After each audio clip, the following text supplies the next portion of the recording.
The history of the Oklahoma State University Sheep and Goat Center is one that is coated in tradition and excellence. The barn has been a staple within the sheep industry in the state of Oklahoma as well as the nation. People looked at the barn as an example of progression of the sheep industry and a distributor of current research.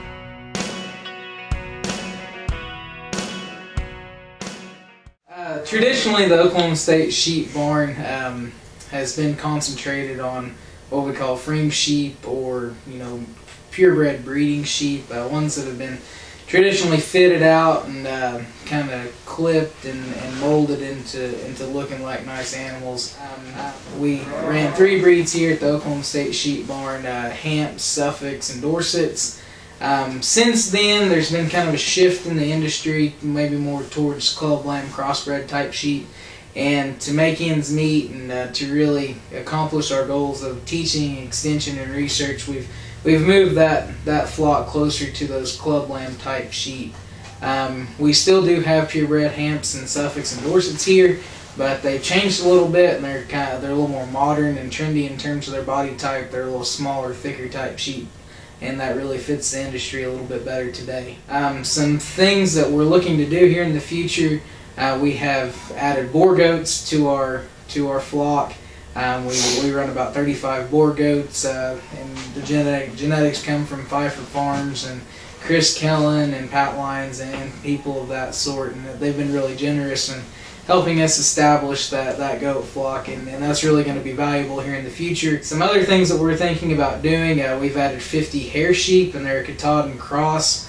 We're going to do some grazing type research, some rotational grazing, and some parasite research with those 50 ewes at our west facility over there.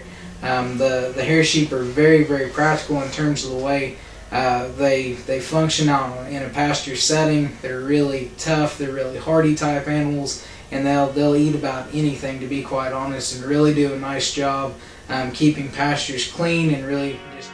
In 1928, Albert E. Darlow, then Department Head of Animal Husbandry, recruited Alexander McKenzie, a Scottish-born shepherd, as herdsman of the sheep barn.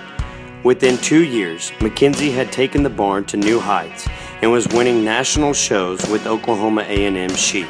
His impact on sheep industry was unbelievable, but his impact on students was more important. One of these students was Bill Crutcher. Crutcher was hired in 1966, the year that McKenzie retired. Crutcher continued the tradition of excellence that he learned from McKenzie. In 2003, Oklahoma State sold the Dorset sheep for $13,000, a record at public auction at the time. Another person that was brought to the university in 1949 was Robert L. Bob Noble. Noble believed in selective breeding and trimmed the sheep barn's breeds from 5 to 3. After Noble's retirement, Gerald Fitch was brought to Oklahoma State University. Fitch continued the work in extension for the sheep industry, especially in 4-H and FFA show programs. Fitch still serves as OSU Sheep Extension Specialist and continues his efforts at local, state, and national shows in order to cultivate the success of the youth show programs.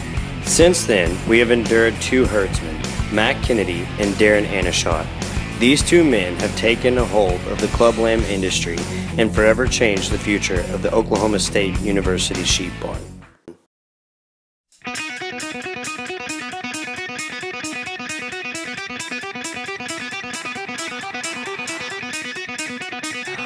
$46,979, I think, is a sheep that you can really find some pieces of value in terms of his body shape. A sheep that's really good in terms of his forerib. He's one that's wide and opened up in his chest fork. He's big in terms of his rack shape. When you get him behind him, his pin set is tremendous, and he's got a tremendous lower stifle in him. A sheep that I think, for as much mass and as much power as he has and as much body shape, he's a sheep that's extremely good in terms of his chest fork.